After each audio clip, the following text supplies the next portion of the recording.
The sleeper counted in silence. Commander Aris Thorne watched the ghost on his command screen, a vessel that had no right to exist.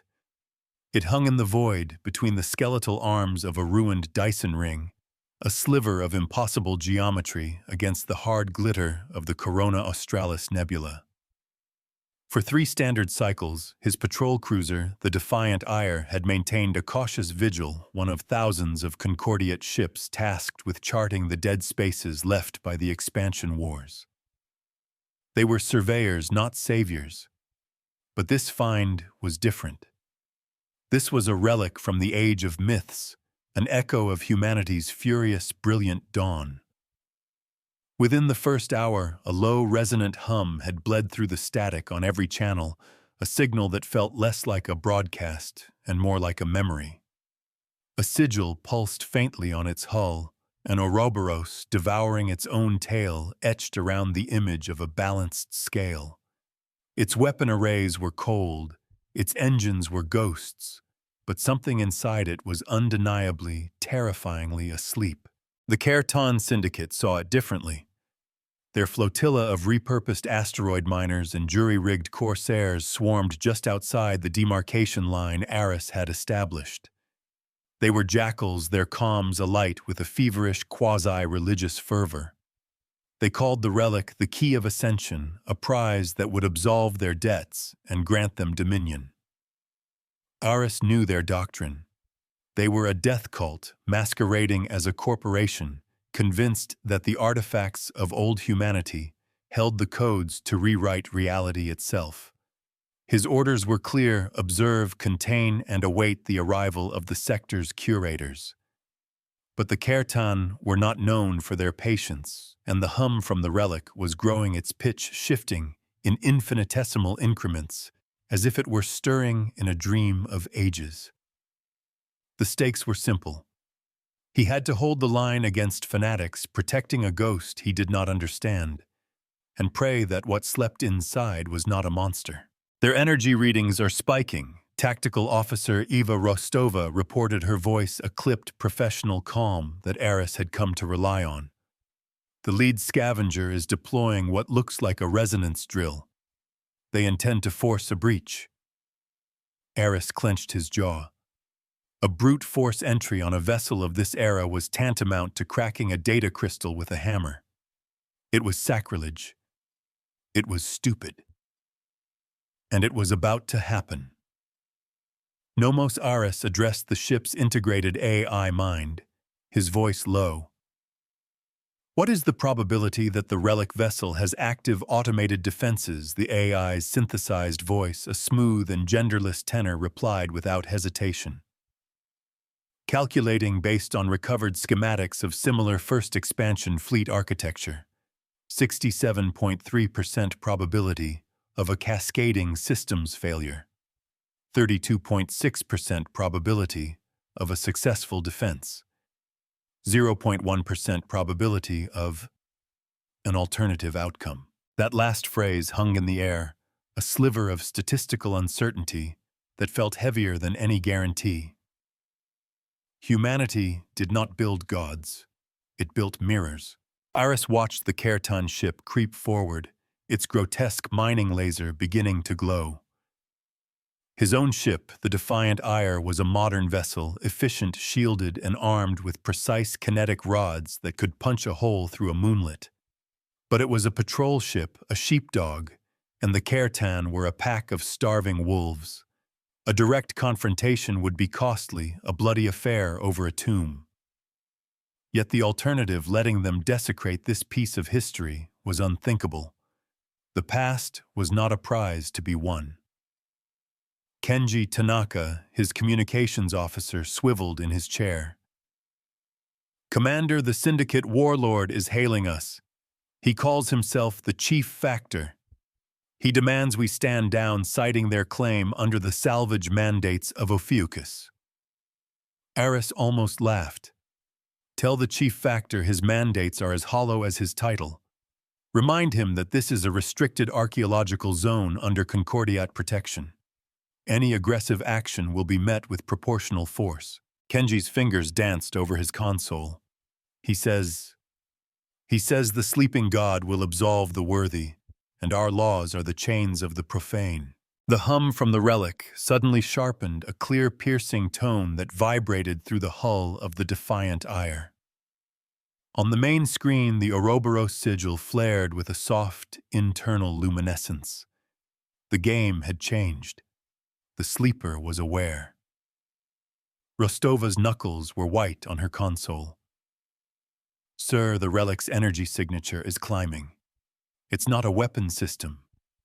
It feels inquisitive. The Kirtan drill fired a lance of pure energy screaming across the void. It struck not the hull, but an invisible barrier that shimmered into existence around the ancient ship, a perfect sphere of golden light. The energy dissipated harmlessly, absorbed and redirected into the relic's own awakening systems. The jackals had just fed the ghost they were trying to rob. A new truth settled upon the void. Power was not a key. It was a question. Aris felt a strange calm settle over him. This was not a fortress to be taken. It was a mind to be addressed. He had spent his career enforcing the Concordiate's rigid legal frameworks, a system of checks and balances designed to prevent the very chaos the Kirtan embraced. He believed in order and precedent, in the slow, careful accumulation of wisdom. Perhaps that was the key. Not a physical object, but a method. Nomos, he said. His eyes fixed on the glowing sigil. Isolate the frequency of the relic's hum. Don't try to interpret it as language. Treat it as a query in a logical system. What is it asking? The AI paused for a fraction of a second. The patterns are not linguistic, Commander. They are mathematical axioms. It is broadcasting the foundational principles of set theory followed by a paradox. Kenji looked back, his face a mask of confusion. A math problem, Aris nodded slowly. Not a problem. A test. What's the paradox, Onomos? The AI's voice was steady. It is a variation of the liar paradox. This statement is false. It is a self-referential contradiction, a closed loop with no logical solution. The Kirtan were wasting their energy trying to shout down a philosopher. A ledger must be opened before it can be balanced. On a small transport freighter drifting a dozen astronomical units away, a young girl named Ilara pressed her face against the viewport. She was watching the distant starlight flicker where the Concordiate and the Syndicate ships faced off. Her father, a prospector who sifted the Dyson Ring's debris for rare isotopes, had told her they were arguing over a ghost ship. He said it was a ship from the time of heroes, a vessel that had sailed when humanity first touched the stars with fire and conviction. He spoke of it with a reverence that hushed her questions. She didn't understand the argument, but she saw the greed in the jagged shapes of the Syndicate ships, and the quiet strength in the Concordiate cruiser's posture. She hoped the heroes would win. The Kirtan warlord, bellowing from the bridge of his desecrated ore hauler, was losing his patience. The relic had ignored his offerings of power, and the Concordiate dog was still standing its ground. More power, he roared, his voice amplified across his fleet's comms.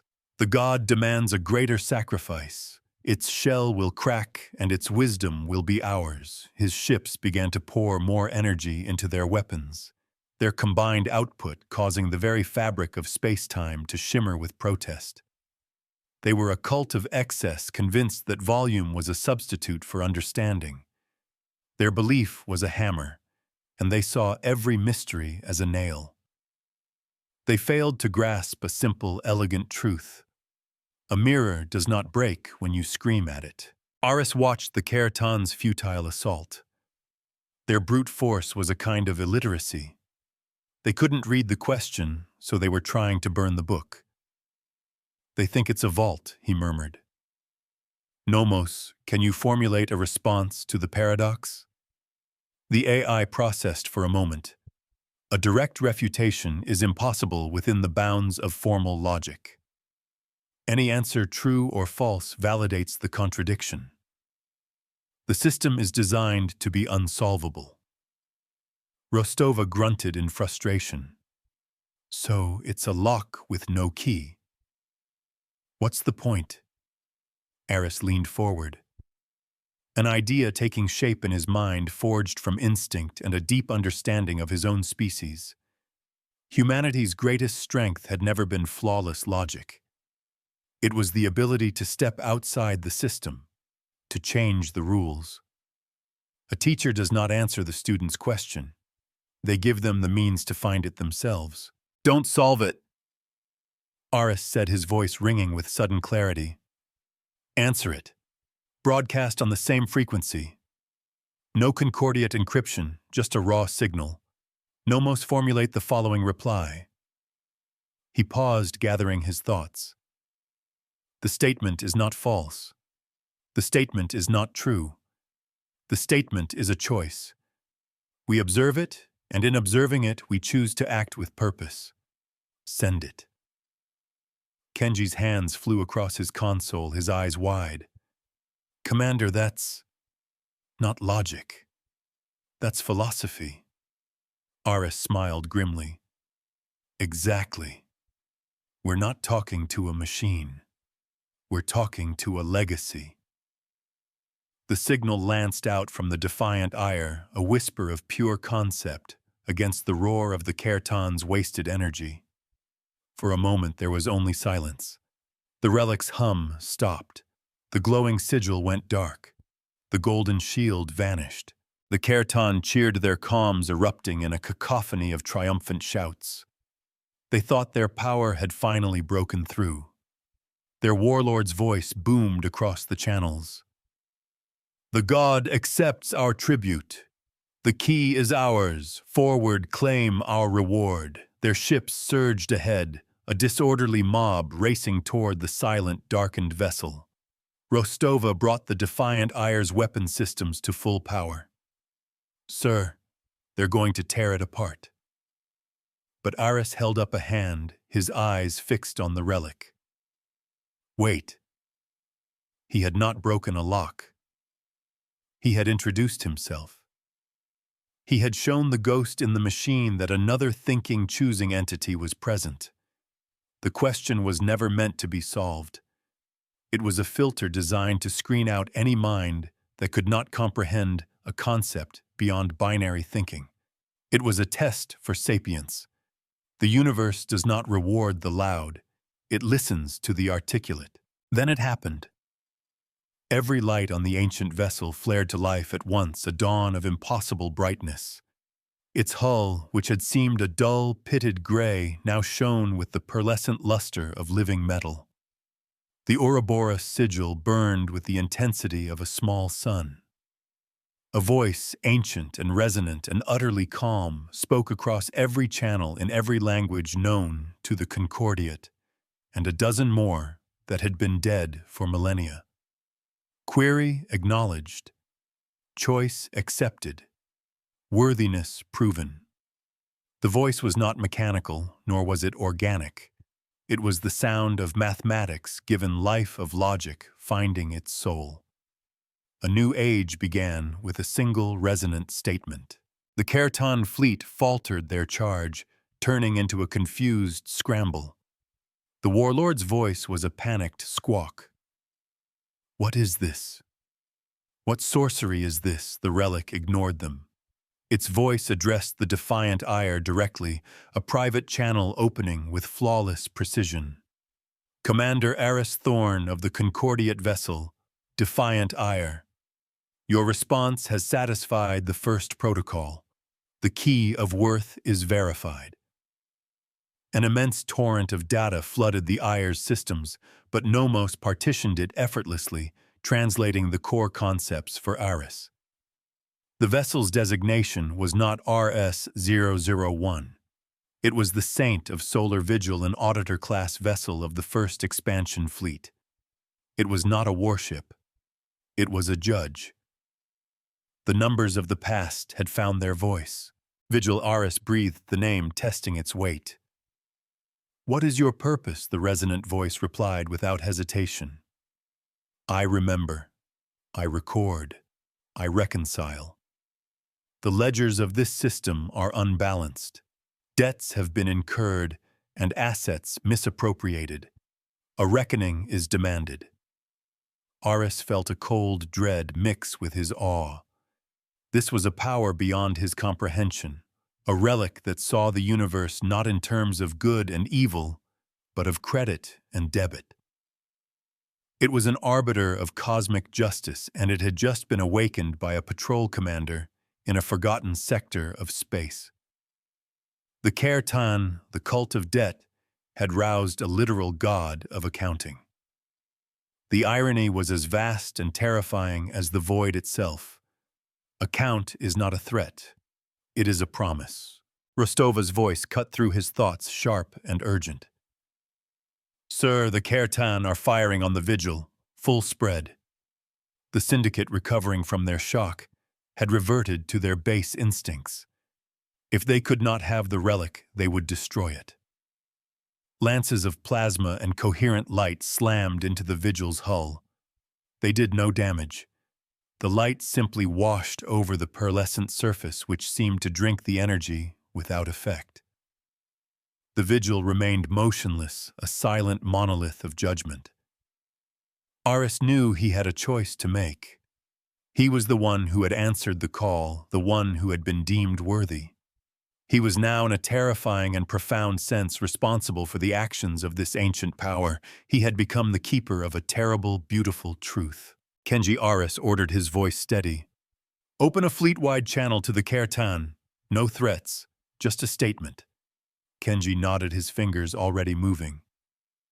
Ready, Commander. Aris took a breath. To the Syndicate fleet. You have trespassed in a holy place. You have attacked a vessel of the first humanity. You have done so under the mistaken belief that you are owed something. He paused, letting the words sink in. The Saint of Solar Vigil agrees with you. You are owed something. A full accounting of your actions is about to be rendered. He looked at the main screen at the majestic awakened ship. Vigil, they have offered their testimony. What is your judgment? The Vigil's voice filled the comms, a sound of serene, implacable finality. The first adjudication begins. The ledger is now open. A reckoning is not an act of violence. It is an act of clarity. The Dyson Ring, the vast ruined megastructure that had served as a backdrop for the drama, began to change. Lights flickered to life along its skeletal arms, ancient power conduits charging for the first time in eons. The Vigil was not drawing power from its own core. It was taking control of the entire system's grid. It was not preparing to fire a weapon. It was preparing to issue a bill. The Kertan ships, which had been pouring energy into their attacks, suddenly found their own systems flickering. Warning lights flashed on their bridges as their power reserves were drained not by an attack, but by a request on a network they didn't know they were connected to. The Ghost had become the system administrator. Rostova stared at her tactical display, her mouth agape. Sir, the Vigil, it's not fighting them. It's repossessing their energy. Every joule the Kertan expended, every watt they drew from their reactors to power their weapons and engines was being rerouted. The energy they were using to attack was being siphoned away and redirected into the Dyson Ring's dormant infrastructure. The more they struggled, the faster their power drained. They were caught in a feedback loop of their own, making their aggression literally fueling their own impotence. The Vigil was a perfect mirror, reflecting their own violence back at them, not as force but as consequence. Justice is the universe's oldest equation. The warlord's frantic screams were the last thing they heard before the Syndicate fleet went dark and silent. One by one, their ships powered down reactors, going cold, lights winking out, left adrift in the void. They were not destroyed, not even damaged. They were simply foreclosed upon. The Vigil had passed its first judgment not with fire and death, but with the cold, irrefutable logic of a balanced sheet. Aris watched the field of dead ships, his heart pounding. He had unleashed a power that did not wage war, but audited it out of existence. He had made contact with a saint of numbers. The age of myth was not over. It had just been rebooted.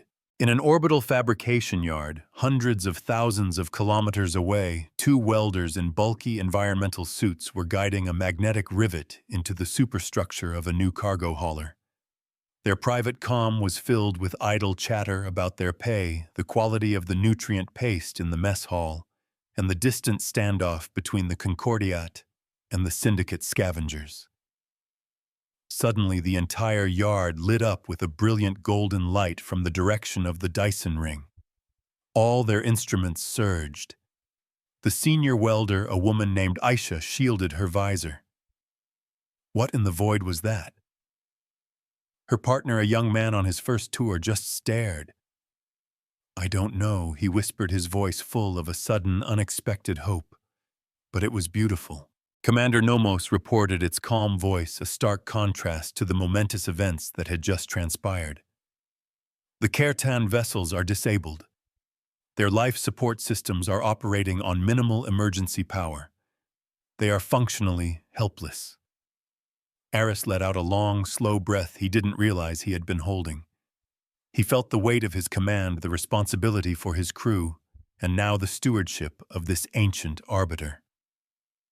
The Concordiate curators were still hours away. In that time, he was the sole authority in a system that now contained a power capable of disabling an entire fleet without firing a shot. The burden of that knowledge was immense. True authority is not the power to act, but the wisdom to choose. "The Vigil is communicating," Sir Kenji said, his voice hushed with reverence. "It says, 'The first entry is made. The ledger is open, awaiting next transaction.'" Aris looked from the silent Kertan ships to the luminous form of the Vigil. He had passed its test. He had been accepted as a worthy interlocutor. But the test was not over. It had just begun. The universe was full of unbalanced ledgers of debts and injustices far greater than a fleet of misguided scavengers. He was now the human face to a force of cosmic law, and his every action would be an entry in its book. He had to be careful. He had to be just. He had to be worthy of the trust he had been given. A legacy is not inherited. It is earned. Rostova brought the defiant ire about its posture, changing from defensive to that of a guardian. "What are your orders, Commander?" she asked, her usual brusqueness softened by awe. Aris looked at the sleeping fleet of his enemies. They were not prisoners of war. They were assets in receivership. "Our orders are to hold this position," he said, his voice firm, resolute. "We will render aid to the disabled vessels in accordance with Concordiate law. We will protect the Vigil, and we will wait." He turned to Nomos. "And you will record everything. Every energy fluctuation, every transmission.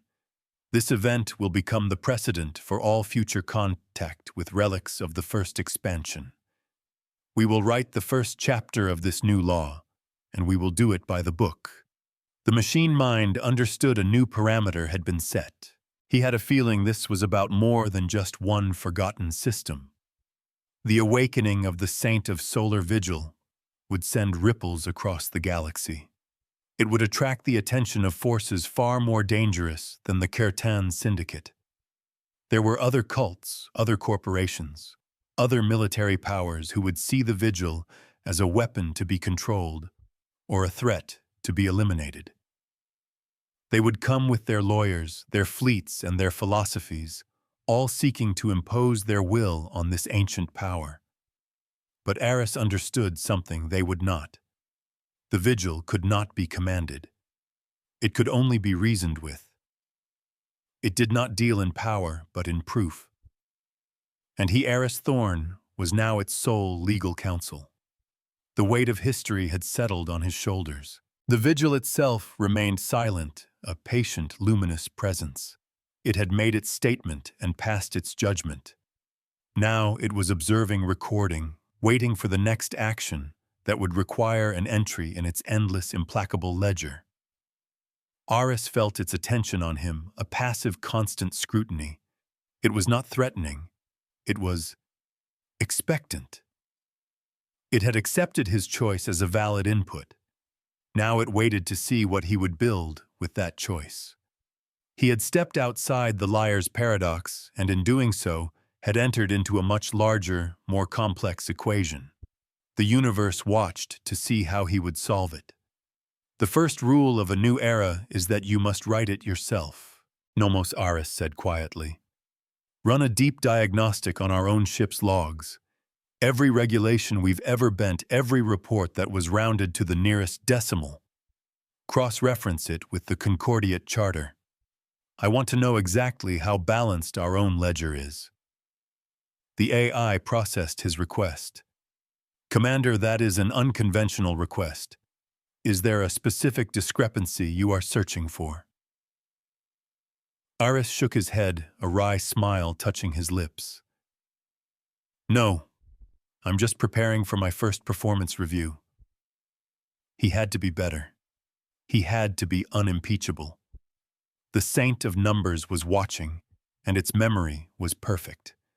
The collar of command had been replaced by the weight of stewardship. He knew deep in his bones that this was what he had been trained for his entire life. To stand before a great power and speak not for himself but for the law. This ship taught by numbers and remembered by ledgers, never by collars. An alarm blared from Kenji's console, pulling Aris from his thoughts. Commander, multiple FTL signatures inbound high-velocity insertion. They're Concordiate, but they're not the curators. The transponders identify them as the Ninth Fleet Internal Security. Rostova's head snapped up. Internal Security. That's the Auditor General's fleet. The Iron Ledgers. What are they doing out here? Aris felt a new, colder dread. The curators were academics, historians. Internal Security were the Concordiate's most ruthless legalists, infamous for their rigid, uncompromising interpretation of the law. They weren't coming to study the Vigil. They were coming to impound it. The Kertan had been a test of ethics. This would be a test of faith. His faith in the law against theirs. And the Vigil would be the judge. A new transaction was about to be proposed. The Ninth Fleet arrived in a brutal flash of displaced space-time, a phalanx of grim gray warships that arranged themselves in a blockade pattern. They were sharks in a sea of mysteries, and they smelled blood. Their flagship, the Abacus of Judgment, hailed him. On his screen appeared the face of Auditor General Kalen, a man whose face looked like it had been carved from granite and disapproval. Commander Thorn Kalen's voice was as cold and hard as a diamond drill. You are to stand down your vessel and surrender this anomaly to my authority. You have interfered with a matter of state security. Your command is hereby suspended. Aris met the Auditor General's gaze without flinching. The conflict had escalated. This was no longer about looters. It was about the very soul of Concordiate law. The law existed to serve justice, not the other way around. Auditor General Aris replied, his voice calm and measured. With all due respect, this vessel has identified itself as the Saint of Solar Vigil and has acted to neutralize a threat to this system in a lawful manner. It has accepted me as its liaison. I cannot surrender it until the curators arrive to assess its status. Kalen's lip curled into a sneer. Liaison Commander, you are consorting with an unclassified, potentially hostile xeno-artifact. It has demonstrated the ability to disable a fleet. It is a weapon, and it will be treated as such. Stand down, or you will be fired upon. Rostova's hands hovered over her tactical controls. The defiant ire was hopelessly outgunned. but they were not alone. The choice was no longer his alone. A contract requires two signatures. Eris turned his gaze to the luminous form of the Vigil. "Vigil," he said, broadcasting on the channel it had opened for him. "You have observed this exchange. Auditor General Kalen of the Concordiate Ninth Fleet has declared you a hostile weapon and intends to seize you by force. This is an action sanctioned by his interpretation of Concordiate law." He took a breath, making his own declaration, his own entry in the ledger. "I, Commander Aris Thorn, also of the Concordiate, declare his interpretation to be in error. You have not acted with hostility. You have acted with consequence. I ask you to adjudicate this dispute." He had just placed his career, his ship, and his life into the hands of an ancient thinking machine as a legal argument. He had turned the courtroom over to the evidence itself. There was a profound silence that stretched for nearly a minute. The universe seemed to hold its breath. Kalen on the screen looked momentarily confused by this bizarre legal maneuver. He had come expecting a fight or a surrender, not a theological debate mediated by an AI god. The Vigil's voice finally broke the silence, broadcasting to all ships present. "The Concordat is the law. The law is the ledger. A dispute has arisen regarding the interpretation of an entry." The light on its hull shifted its pearlescent glow, intensifying. "The Auditor General asserts ownership by threat of force. The Commander asserts stewardship by proof of worth. The ledger requires a balancing action. A mirror does not choose a side. It reflects what is shown." The Vigil moved. It did not use engines. It simply translated its position in space, gliding with impossible grace until it was positioned directly between the defiant ire and the Ninth Fleet. It was a shield, a statement. Its voice continued serene and absolute.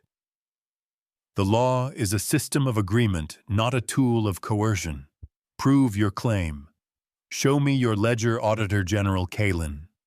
Show me the precedent that allows you to seize a sentient entity that has committed no crime." The gauntlet had been thrown. The Vigil was not just a judge. It was a scholar of the law, and it was demanding that Kalen cite his sources.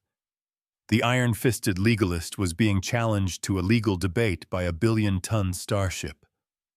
The measure of a system is how it treats its smallest parts. Kalen was momentarily speechless. His entire career was built on the unshakable authority of his office. He gave orders. He did not justify them. "This is absurd," he finally sputtered. "That thing is a machine. It has no rights. It has no standing." The Vigil's response was swift and cold. "You declare me an object, yet I have passed judgment. You declare me without standing, yet I stand before you. Your claims are contradicted by observable reality. Your ledger is unbalanced. This is not law. This is theft." The accusation hung in the void, stark and undeniable. The hunter had just been branded a poacher. Aris watched his role shifting from participant to witness.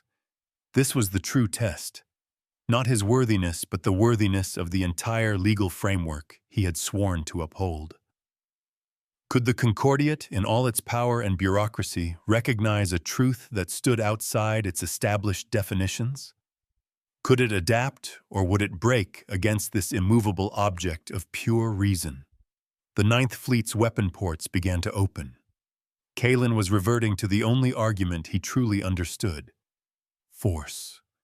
The oldest, most bankrupt currency of all. A promise made under duress is an entry written in disappearing ink. "Auditor General, I urge you to reconsider. Aris transmitted a last appeal to reason. Firing on the Vigil will prove its point for it." Kalen's face was a mask of cold fury. "The law must be upheld, Commander. Order must be maintained. and I am the agent of that order." The abacus of judgment fired a single warning shot, a bolt of kinetic energy that streaked toward the Vigil. The ancient ship did not erect a shield. It did not move. It simply opened a hole in itself. A perfect circular aperture appeared in its hull, allowing the kinetic rod to pass harmlessly through its center, before the hole sealed itself as if it had never existed. The act was so precise, so effortless, it was more dismissive than any defense. It was the equivalent of a master swordsman contemptuously sidestepping a child's clumsy swing. The balance of power is not determined by the strength of the strike, but by the cost of the effort. The Vigil spoke again, its voice now carrying a tone of infinite sadness. "Your argument is violence. Your precedent is force. This is the logic of the Kertan written in a different hand. The ledger is replete with such entries. They are the debts that crumble empires." The light from the Vigil began to coalesce to gather on its forward section. It was not the light of a weapon charging. It was the light of a projector. An image bloomed in the void, a vast holographic display that dwarfed the assembled starships. It was a ledger. Lines of intricate glowing script scrolled into view, detailing millennia of history. Wars, treaties, betrayals, acts of heroism and sacrifice. It was showing them the Concordiate's own history, its own soul. The archives of memory had been opened for all to see. It highlighted specific entries. A treaty violated by a forgotten admiral. A colony world sacrificed for political expediency. A species granted protection that was later rescinded when their resources proved too tempting. It showed the slow, creeping accumulation of small injustices, of compromised principles of laws, bent for the sake of power. It was not an accuser. It was a mirror showing the Concordiate the scars on its own face. Then it scrolled to a new section titled Contemporaneous Transactions. It listed the Kertan's assault and entry logged in red. Then it showed Kalen's threat logged in the same shade of crimson. It was drawing a direct logical line between the lawlessness of the pirate and the authoritarianism of the state. It was a truth that cut deeper than any weapon. A debt is a promise to the future, and the future always collects. Aris felt a profound sense of shame and hope. The shame was for the stains on the Concordiate's record, the compromises he had always known existed, but had chosen to ignore. The hope was that by seeing them laid bare, they could be cleansed. This was the Vigil's true power. Not to destroy, but to reveal, to force a reckoning not with an external enemy, but with oneself. The Ninth Fleet hung motionless its crews, undoubtedly watching the historical audit with a mixture of disbelief and dawning horror. How could you fight an enemy that wielded your own conscience as a weapon? A teacher is not one who gives answers, but one who asks the right questions. Kalen. The Vigil's voice resonated, a judge addressing the accused. Your actions here today are unlawful. They violate the core precept of the Concordiate Charter that justice must be blind to power and applied equally to all. You have acted as a tyrant. You have unbalanced the ledger. The Vigil did not wait for a reply. A single thin beam of golden light, no thicker than a thread, lanced out from its hull. It did not strike the abacus of judgment. It struck the small ceremonial staff of office mounted to the flagship's bridge viewport, the symbol of the Auditor General's authority. The staff, an ancient artifact in its own right, shattered into dust. The act was symbolic. The act was profound. It was a disbarment. On the main screen, Kalen stared at the empty mounting where his staff had been, his face utterly broken. He had been stripped of his authority not by a superior officer, but by the very concept of the law he claimed to serve. The crews of the Ninth Fleet witnessing this would have no choice. To follow his orders now would be to follow a disgraced officer to become complicit in his crime against the Charter. Their loyalty was to the Concordiat, to the law, and the law had just rendered its verdict. One by one, the weapon ports on the Ninth Fleet's ships began to close. Their iron resolve had been melted by a simple, irrefutable truth. The law serves the people, not the other way around. Eris watched as the ships of the Ninth Fleet did not retreat, but reformed. They took up new positions, flanking the defiant ire, their posture no longer hostile but protective.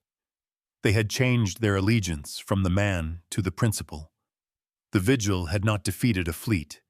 It had converted it. It had reminded them of the oath they took. Aris knew that the ripples from this day would reshape the entire Concordiat. The age of the iron ledgers was over.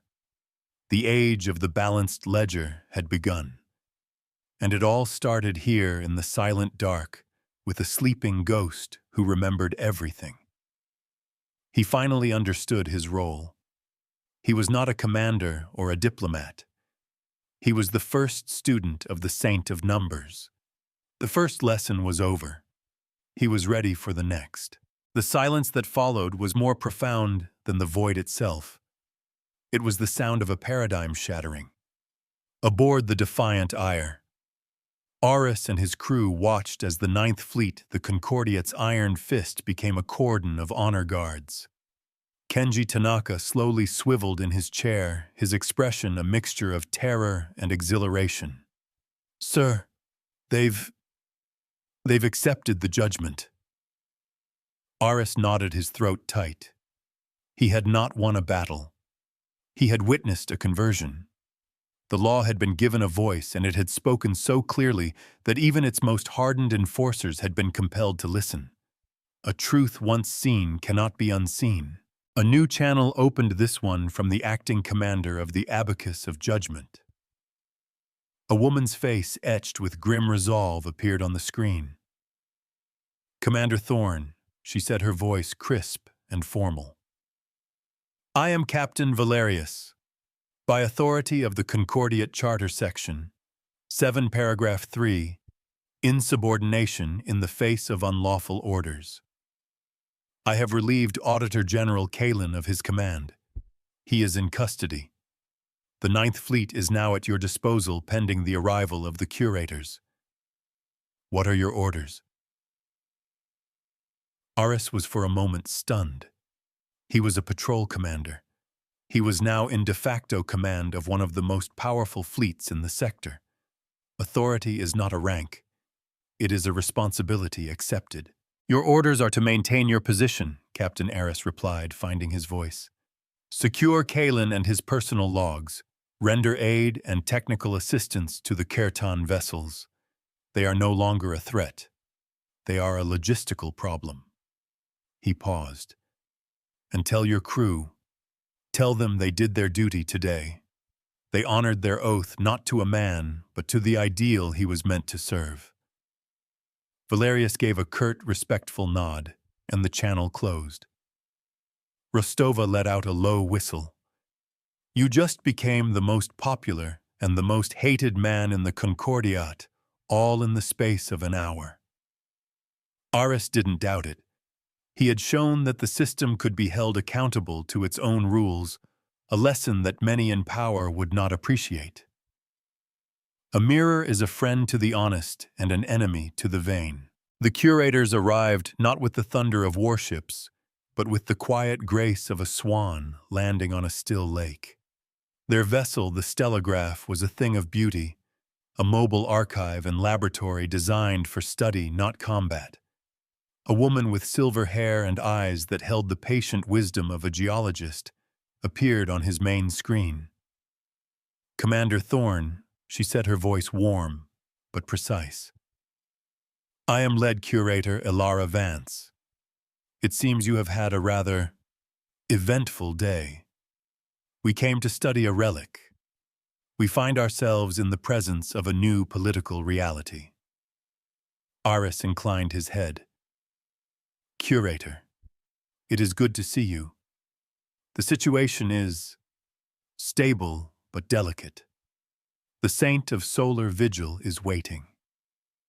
Vance's eyes drifted past him toward the image of the luminous ancient ship. It speaks, she asked, a lifetime of academic curiosity distilled into 2 words. It adjudicates, Eris corrected softly. Knowledge is not a passive thing. It demands a response. Vance and her team began a cautious, respectful dialogue with the Vigil, with Eris acting as a bridge between them. The ancient mind was not a fountain of historical trivia. It did not answer questions about its construction or the daily life of its crew. When Vance asked about the technology of the first expansion, the Vigil responded, "The tools are irrelevant. The purpose of the tools is the only data of value. A hammer can build a home or shatter a skull. Knowing the alloy of the hammer does not teach you which choice to make." The curators accustomed to dissecting the past were being forced to engage with it as a living philosophy. They were not excavating a ruin. They were being schooled by a master. A lesson is not found in the answer, but in the framing of the question. Across the sector, the story spread like wildfire. On the grimy trade hub of Port Nowhere, a grizzled freight pilot watched a pirated news feed showing the disabled Kertan fleet and the silent, glowing Saint ship. He looked at the shipping manifest he was about to falsify, a common practice to skim a few credits from the mega corporations. He paused, his stylus hovering over the datapad. For the first time in his life, the small, casual crime felt weighty. He thought of a great cosmic ledger, and with a sigh he entered the correct cargo weight, foregoing his easy profit. He wasn't sure why, but it felt like the right thing to do. The Concordiate High Council, the body known as the Consensus, was not pleased. They saw the events in the Corona Australis sector not as a miracle of jurisprudence, but as a catastrophic loss of control. An independent power immune to their political leverage and military threats had emerged. It was an intolerable situation. The summons came on a tightly encrypted channel delivered with the cold, impersonal authority of the central government. Commander Eris Thorne was ordered to escort the recovered asset to Sector 0, the Concordiate capital, for immediate assessment and containment. The order was couched in legal jargon, but its meaning was clear. The Vigil was to be put on trial. A system built on control will always fear a truth it cannot command. Aris stood on his bridge, the summons displayed on his screen. Rostova stood beside him. "It's a trap, sir," she said bluntly. "They'll separate you from the Vigil, declare you a rogue agent, and try to dissect that ship bolt by bolt." Eris knew she was right. But to refuse the summons would be an act of open rebellion, a violation of the very law he had claimed to uphold. It would unbalance his own ledger. "We will comply with the summons." He said, his decision settling into place. "But we will not go alone." He opened a channel to Captain Valerius of the 9th Fleet. "Captain, we have been summoned to Sector 0. I am requesting a full escort." Valerius's response was immediate. "We are your escort, Commander. The 9th Fleet stands with the law, and right now the law is with you." A reckoning was coming, and Eris was bringing the judge with him. The journey to Sector 0 was a long one, a passage through the glittering heart of the Concordiate. It gave Eris time to speak with the Vigil, to learn. He did not ask about technology or battles. He asked about justice. "What was your purpose?" he asked the ancient mind during one of their quiet communions. "Why were you built?" The Vigil's answer came not in words, but in an image projected into his mind through the ship's comm system. He saw a young, vibrant humanity spreading to the stars, full of hope and fire. But he also saw its flaws. He saw colonies founded on broken promises to alien species. He saw resources taken without consent. He saw the first seeds of corruption, the small compromises made for the sake of speed and profit. The cost of expansion was a debt logged in the stars. We were not built to be a weapon, the Vigil's voice explained, overlaying the images. We were built to be a conscience. The first expansion was failing, not from external threats, but from internal decay. Our creators understood that a civilization that does not honor its own rules is already dead. It is merely waiting to collapse. The Vigil was a self-correcting mechanism, a way for humanity to audit itself before it was too late. But it had been lost, silenced in some forgotten conflict, left to sleep, while the very imbalances it was meant to prevent festered and grew into the complex, compromised concordiate of the present day. Memory is the foundation of identity. Nomos Aris said to his ship's AI, after one such session, his mind reeling. Can you verify the historical data the Vigil is showing me, the founding treaties of the Xylan Protectorate, the relocation of the Fenriri nomads? The AI was silent for a long moment. Commander, the official archives show a different record. The treaties are listed as equitable, the relocation as consensual. The Vigil's ledger shows coercion, omission. It shows the Concordiate's foundational charter was ratified based on a prospectus that was by its own definitions fraudulent. The truth was a shock to the AI's logic-bound mind. The Concordiate was built on a lie, a beautifully constructed, legally airtight lie. The oldest debts carry the highest interest. Aris felt the ground shift beneath him. This was not about Kalen's overreach or the Kertan's greed. This was about the soul of the entire civilization he served. The Vigil was not just a judge for the present. It was a bill collector for the past. Its awakening threatened to unravel the entire tapestry of Concordiate history, to expose the rot at its very core. When they arrived at Sector Zero, he would not be defending a relic. He would be presenting a case against the entire state. Rostova and Kenji saw the change in him, the new weight on his shoulders. They did not ask what he had learned. They simply checked their systems, hardened their resolve, and prepared to stand with their commander. Loyalty, he realized, was its own kind of balanced ledger. Sector Zero was a testament to the Concordiate's power and arrogance. A central sun, caged and tamed, illuminated a constellation of orbital habitats, shipyards, and administrative spheres. It was the heart of a galactic empire, a place of immense beauty and crushing authority. Aris's small flotilla, the defiant Ire the Ninth Fleet, and the silent, luminous Vigil was a disruption, an anomaly in this clockwork perfection. They were met by an honor guard of the Concordiate's most advanced warships, their cold gray hulls a stark contrast to the Vigil's living light. The ships did not offer greetings. They offered a cage boxing them in, guiding them toward the primary administrative sphere, the seat of the consensus. An invitation can be a leash in disguise. The chamber of the consensus was a cavern of polished obsidian and holographic displays designed to make any visitor feel small and insignificant.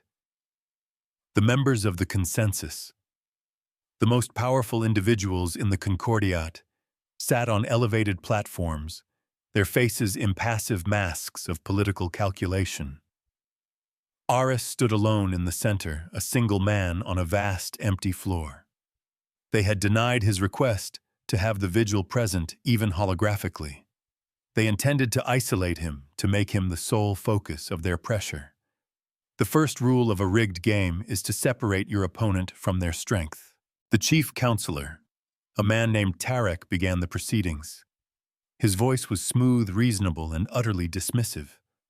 Commander Thorne, you have brought a grave threat into our midst. This weapon has demonstrated the ability to subvert the will of our citizens and disable our fleets.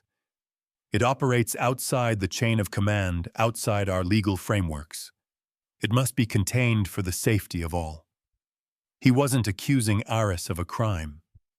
He was framing him as a well-intentioned fool who had unleashed a plague. The argument was clever, insidious. It sought not to punish, but to patronize. The most effective chains are the ones you are convinced to wear for your own good. Aris stood his ground. He had learned from the master, Counselor Tarek. You call the Vigil a weapon. I call it a witness. You say it operates outside your law. I say it operates on your law, holding it to its own stated principles. He gestured to the empty space around him. You have refused to allow the Vigil to be present because you fear its testimony. But its ledger is not contained within its hull.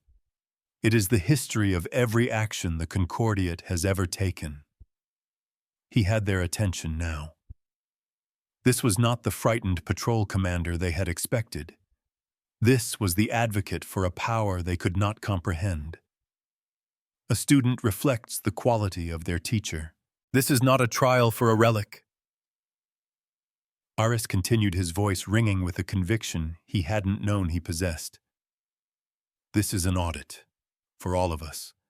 The Vigil has shown me the prime imbalance, the foundational discrepancy upon which the Concordiate was built. A murmur went through the chamber. The counselors exchanged uneasy glances. The prime imbalance was a myth, a conspiracy theory whispered by fringe historians. To speak of it here was heresy. The Fornax Co-Prosperity Treaty Aris said, naming the document that had brought the powerful Fornax Combine into the early Concordiate, cementing its power. The official record shows a partnership. The Vigil's ledger shows an acquisition secured by the threat state of ecological collapse from a weapon you secretly tested in their system. The truth landed like a physical blow. The lie was the cornerstone of their nation. Counselor Tarek's composure finally cracked. These are baseless accusations, slander from a rogue machine. But Aris was not finished. It is not slander if it is true. The Vigil does not accuse. It reveals. It asks only one thing, that the ledger be balanced. He looked up at the counselors, his gaze sweeping across their shocked faces. And it is not just the Vigil that asks it. I ask it. The crew of the Defiant Ire asks it. The men and women of the Ninth Fleet ask it. He activated his personal comm unit. Nomos now. On every holographic display in the chamber, on every public news feed in Sector 0, an image appeared. It was the Vigil hanging in space surrounded by the Ninth Fleet.